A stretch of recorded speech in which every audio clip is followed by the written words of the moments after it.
Às 5:30 da manhã, horário local, uma corveta de mísseis russa da classe Bayan-M, equipada com 8 mísseis de cruzeiro Kalibrenica, com alcance de 2.500 quilômetros e uma ogiva explosiva de 450 quilos, preparava-se para atacar cidades ucranianas a partir do Mar de Azov. A Bayan-M, com 74 metros de comprimento e deslocamento de 949 toneladas, carregava o sistema de radar Furk-2 e a suíte de defesa aérea Pantsir-ME.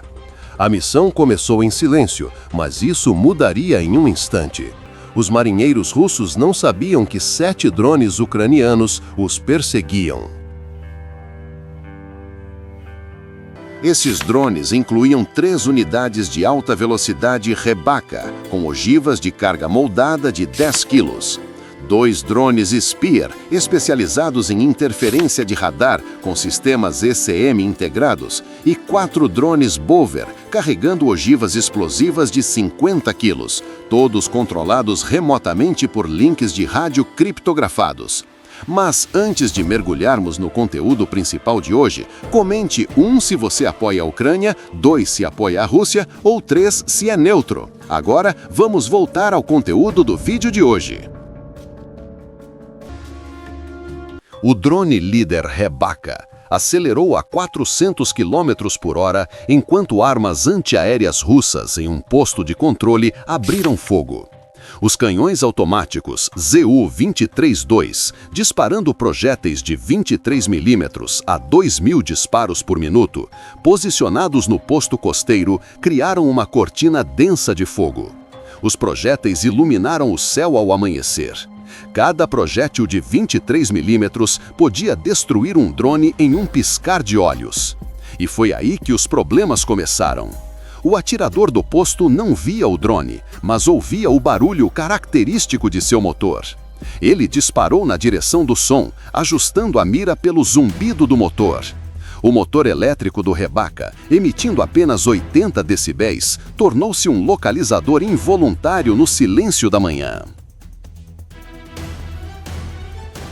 O drone líder, Rebaka, virou bruscamente à esquerda, alcançando a velocidade máxima de 430 km por hora, passando rápido antes que os canos antiaéreos conseguissem segui-lo. Mas o dano já estava feito. Os disparos alertaram todas as posições de defesa aérea russas em um raio de 10 quilômetros. Radares móveis como o Podlet K1 e o P-18 Spoon Rest foram ativados imediatamente, escaneando o espaço aéreo em frequências de 150 a 170 MHz, com alcance de detecção de 250 km em altas altitudes. O elemento surpresa da Ucrânia sumiu. A tela do operador do drone ficou cheia de interferências. Todos os sistemas dos drones enlouqueceram. As bússolas giravam descontroladamente. Os feeds de vídeo piscavam. O drone voou às cegas por 3 segundos tensos antes de recuperar o sinal. O sistema de interferência russo Repellent-1, operando entre 400 MHz e 2 GHz, causou a interferência de frequência, interrompendo temporariamente os links de controle. Atrás do líder Rebaka, outros 2 o seguiam em intervalos de 30 segundos. Aproveitando o caos para passar, esses eram drones Spear, projetados para cegar as defesas de radar do navio. Cada Spear carregava jammers ECM de 50 watts, mirando as frequências do radar do navio e atrapalhando a capacidade de travar alvos. Eles tinham que ter sucesso. Os 4 drones Bover seguiram uma rota ao norte, mais lentos, a 200 km por hora, mas com cargas mais pesadas. Esses eram os martelos para atacar depois que os Rebakas abrissem o caminho. Mas alertas via Telegram chegaram ao próximo posto de controle. Um jammer Repellent-1 aguardava, emitindo ondas eletromagnéticas de 400 watts que inundaram as frequências de controle. A tela do líder Bover ficou preta, sinal perdido. Mas a Ucrânia previu isso. Pontos de navegação pré-programados foram ativados. O drone mudou para o modo autônomo, navegando por acelerômetros e marcadores ópticos de terreno, voando às cegas pela tempestade eletromagnética. O sistema de navegação inercial do Bover, usando sensores MEMS, manteve a precisão direcional por 5 minutos sem GPS. 3 minutos depois, o sinal de vídeo voltou. O Bover permaneceu no curso. Mas à frente, um BTR-82 bloqueava o caminho, sua metralhadora disparando padrões predefinidos. O BTR-82, com uma metralhadora KPVT de 14,5 mm a 600 disparos por minuto, criou uma zona de fogo de 500 metros de largura. O operador mergulhou o drone em uma área industrial, usando prédios para bloquear a linha de visão. As estruturas de concreto e aço do local criaram interferência natural no radar, reduzindo a eficácia dos radares terrestres. No entanto, esses prédios abrigavam soldados russos. Ao ouvir os motores dos drones, eles saíram como um formigueiro chutado. O drone manteve uma altitude de 10 metros. A essa altura, a curvatura da Terra criava sombras de radar. Um radar no topo de uma colina podia detectar alvos a 50 km em altas altitudes, mas apenas a 12 km para alvos voando baixo. A física virou o escudo do drone contra o BTR. Soldados russos usaram rifles AK-74 e metralhadoras PKM, disparando projéteis de 5,45 mm e 7,62 mm, mas o alcance efetivo contra drones pequenos era de cerca de 300 metros. Os drones navegavam por corredores invisíveis de segurança, enquanto soldados russos atiravam em sons e vislumbres. Mas as estatísticas não mentem. Fogo concentrado de um esquadrão coordenado finalmente acertou. O terceiro Rebaka espiralou em um estacionamento. Sua ogiva detonou no impacto. A explosão criou um raio de destruição de 5 metros, destruindo um caminhão militar próximo. 2 drones Bover e 2 Rebaka permaneceram. Eles não podiam se dar ao luxo de mais perdas. A missão agora dependia da coordenação precisa entre os drones restantes, com o único objetivo de neutralizar a Buyameme antes que ela lançasse mísseis. Então, o líder Rebaka alcançou a última colina. A tela do operador mostrou algo que não deveria existir. O briefing de inteligência ucraniana estava gravemente errado. Os relatórios omitiram a presença do sistema Pantsir-ME, posicionado perto da costa para proteger o navio. Em 4 segundos, ele teve que decidir entre salvar a missão ou perder todos os drones. O Pantsir lançou 6 mísseis simultaneamente. Mas esses não eram mísseis terra-ar comuns. Eram interceptadores antidrones Pantsir-ME, desenvolvidos após drones comerciais terem humilhado as defesas aéreas russas em confrontos anteriores. Cada míssil pesava apenas 12 quilos, mas carregava 200 esferas de tungstênio em uma ogiva de fragmentação, projetada para um padrão de rosquinha contra pequenos drones. As esferas se espalhariam a 1.800 metros por segundo, formando uma nuvem letal de 10 metros de diâmetro, suficiente para destruir esses drones. O operador do Pantsir usou uma tática de abordagem escalonada, lançando mísseis em alturas diferentes. O primeiro a 50 metros, o segundo a 30 metros, o terceiro a 10 metros, forçando o drone a passar por pelo menos um padrão de fragmentação.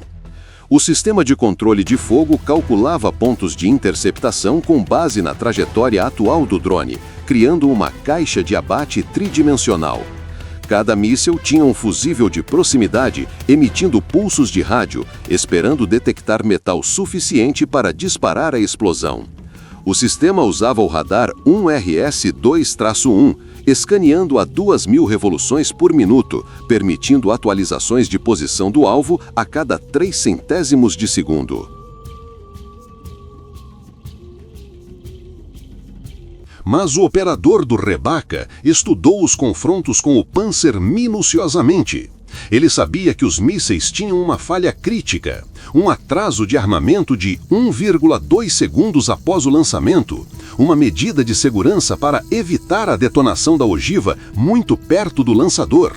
A 430 km por hora, o drone percorria 144 metros nesse 1,2 segundos. Ao ver os flashes de lançamento dos mísseis, o operador empurrou o manche para frente, mergulhando diretamente no Panzer. Essa decisão arriscava a exposição aos canhões de 30 mm do Panzer, curta distância, mas era a única chance de romper a grade de defesa. Os mísseis passaram sobre o drone, mas seus fusíveis de proximidade permaneceram desarmados, incapazes de detonar mesmo estando a centímetros de distância.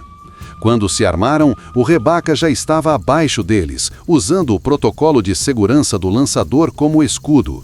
O operador manteve uma altitude de 5 metros e mirou o radar Podlet K1, que alimentava dados de alvos para todos os lançadores russos em um raio de 200 quilômetros. Os 2 canhões de 30 mm do Panzer abriram fogo, cada um a 5.000 disparos por minuto.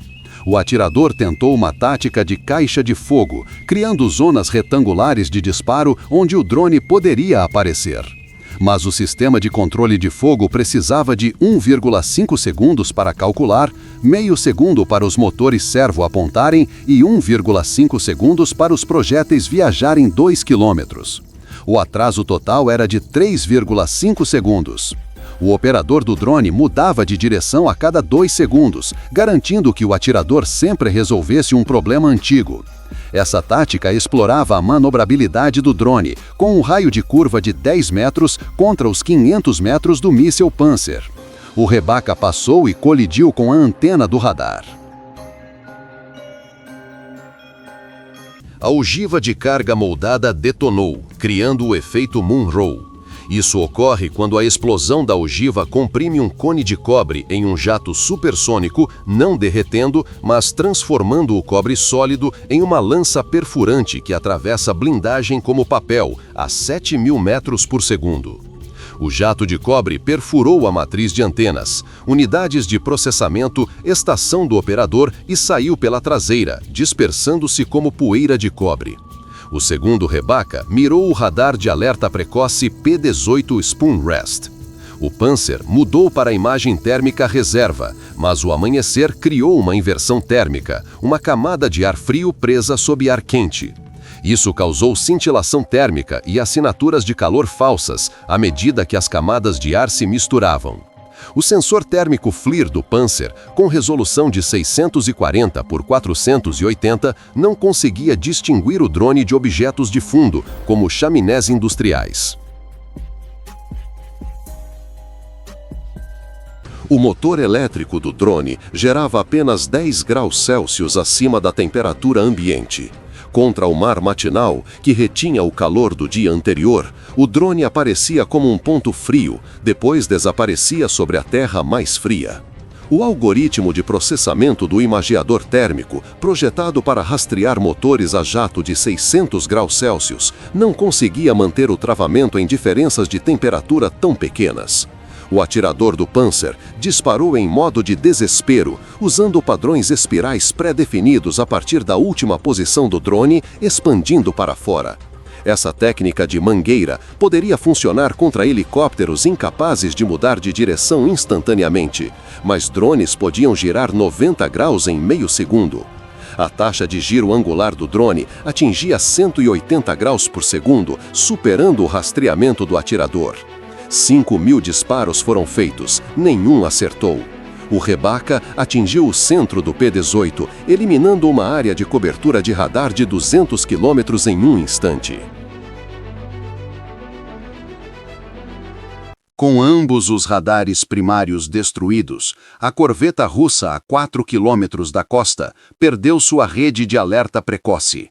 Sem o Podlet e o P-18 para detecção e rastreamento iniciais, o radar do navio tinha apenas um horizonte de 40 quilômetros, permitindo menos de 2 minutos de aviso. O radar Furk 2 do navio, operando entre 10 e 20 GHz, não conseguia detectar alvos abaixo de 10 metros devido à interferência do mar. O escudo defensivo que protegia a corveta desapareceu. O navio, preparando-se para lançar mísseis contra a Ucrânia, agora estava cego e isolado. O radar do navio avistou drones se aproximando a 4 quilômetros, alvos fantasmagóricos aparecendo e sumindo com as ondas do mar. O navio russo enfrentava um problema impossível: distinguir drones a 3 metros de altitude de ondas de 2 metros, pois ambos produziam ecos de radar semelhantes.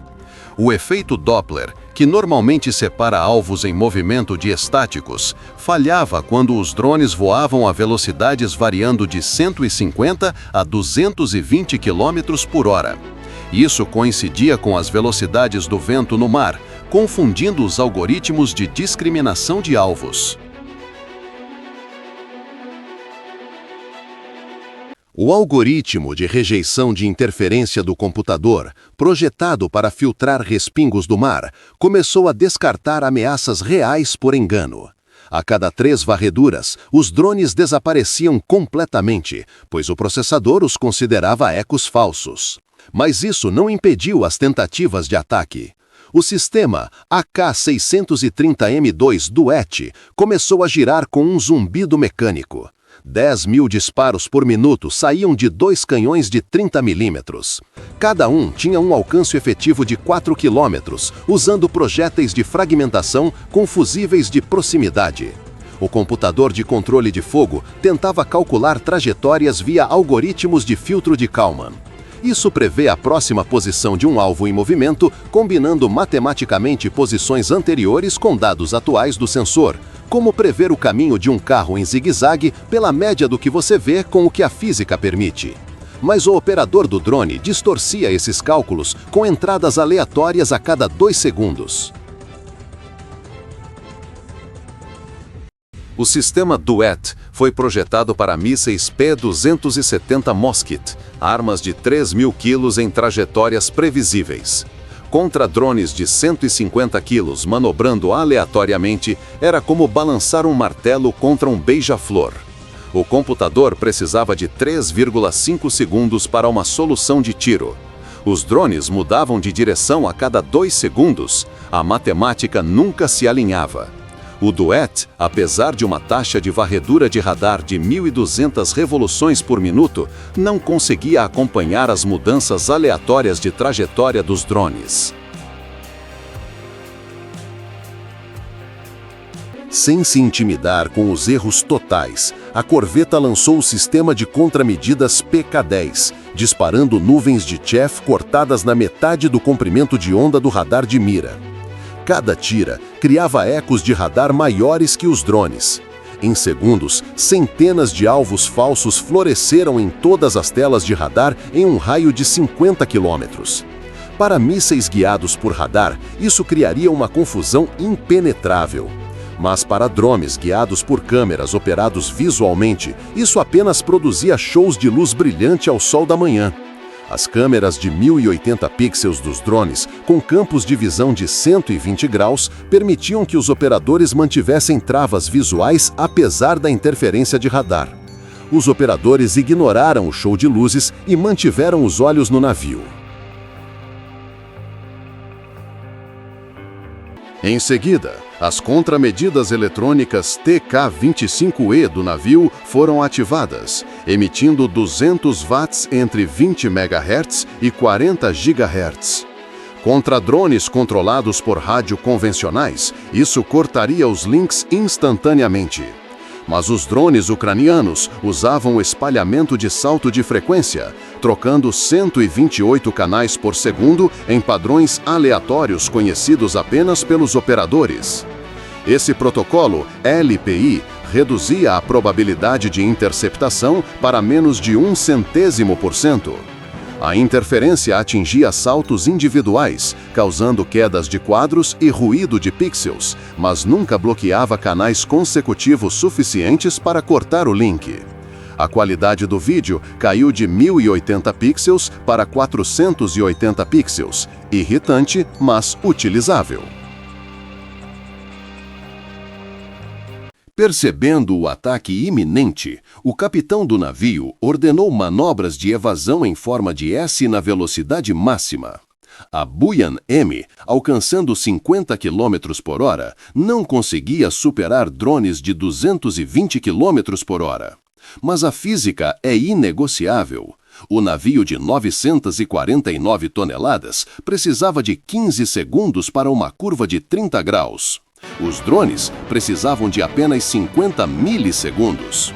O operador do Rebecca reconheceu o padrão de movimento do navio e sincronizou as abordagens durante intervalos estáveis entre curvas. Analisando o movimento do navio pelas câmeras dos drones, ele previu precisamente a posição do navio 5 segundos à frente. A 500 metros, o operador mudou para controle manual. O mastro de radar encheu a tela, 6 metros de eletrônicos críticos. Os canhões do ET não conseguiam se inclinar abaixo de menos 5 graus. A 200 metros e 3 metros de altitude, a trigonometria colocava o drone fora do arco de fogo deles. Marinheiros com metralhadoras PKM dispararam do convés, mas enfrentavam um problema impossível. O drone cruzava o campo de visão deles em 8 décimos de segundo. Os olhos humanos precisam de 2 décimos de segundo para focar em alvos em movimento, mais 3 décimos para rastrear e 2 décimos para mirar. Nesse tempo, o drone se movia a 100 metros. Eles estavam literalmente atirando em imagens residuais da retina. O líder Bolver mirou o mastro de radar do navio, que abrigava toda a suíte de radar. A ogiva de carga moldada foi ativada para destruir as matrizes de antenas. O mastro, contendo as antenas FURC-2, era o centro de controle de fogo e comunicações do navio. O capitão gritava ordens para procedimentos de lançamento de emergência, tentando disparar os mísseis Caliber antes da desativação. Mas a sequência exigia 2 minutos para alinhar giroscópios, confirmar alvos e aquecer os mísseis. Isso demandava radar contínuo para dados de alvos. Os drones Bolver estavam a 30 segundos de distância. O primeiro Bolver atingiu o mastro de radar. Imediatamente, todos os radares, comunicações e links de dados do navio foram interrompidos. A capacidade de lançamento foi perdida e o navio virou um alvo fácil. O segundo Bolver mergulhou no lado de bombordo em um ângulo de 30 graus. O operador mirou na junção entre os quadros 44 e 52, onde ficava o compartimento de mísseis, atrás de uma chapa de aço de 1,5 centímetros. O compartimento continha 8 tubos de lançamento vertical, cada um com um calibre NK. Com sorte, a explosão detonaria os calibres armazenados, transformando o navio em um show de fogos de artifício. No entanto, travas de segurança dos calibre evitaram reações em cadeia, limitando o dano ao compartimento.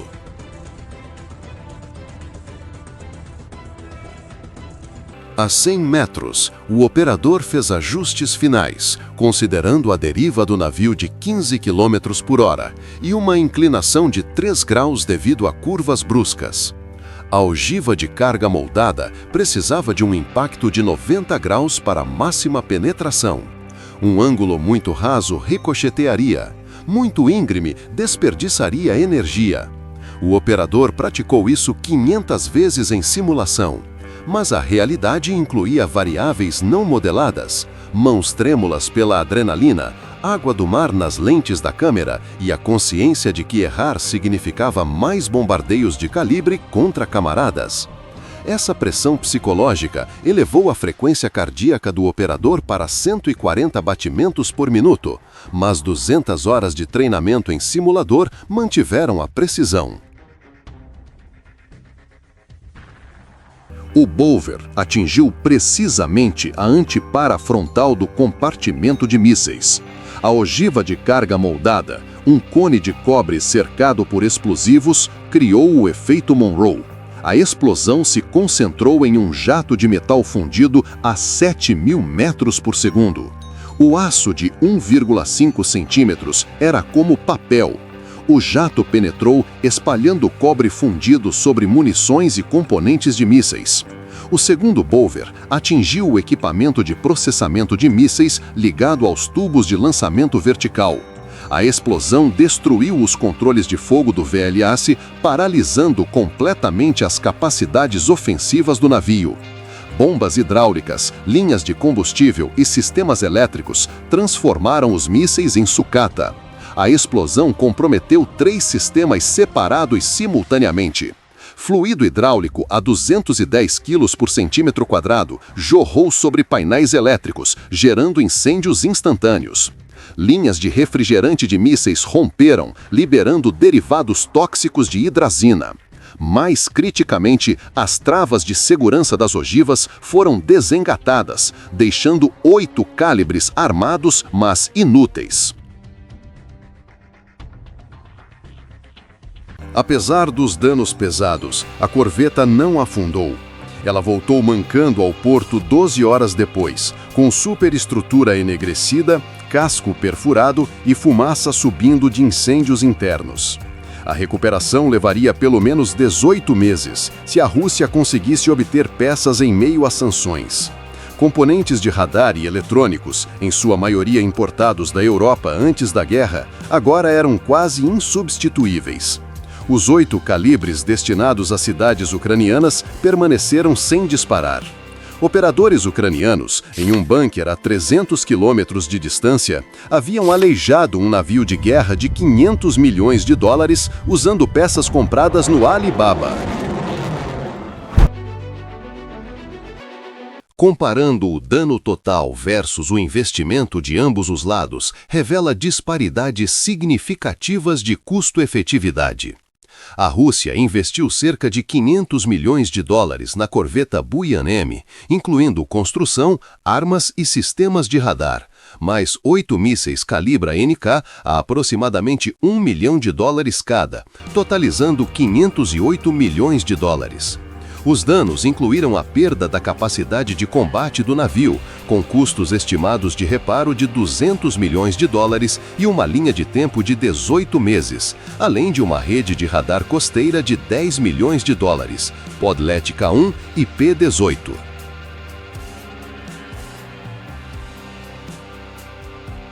O dano total estimado da Rússia atingiu 710 milhões de dólares, excluindo custos operacionais e de pessoal. Enquanto isso, a Ucrânia usou 7 drones, totalizando 350 mil dólares, perdendo um Rebaka, avaliado em 50 mil dólares no ataque.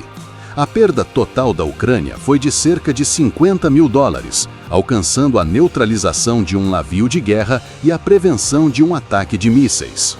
A proporção de custo-dano entre Rússia e Ucrânia ficou em 14.200 para 1, demonstrando a vantagem esmagadora das táticas de drones de baixo custo contra alvos de alta tecnologia. Comente 1 se você apoia a Ucrânia, 2 se apoia a Rússia ou 3 se é neutro.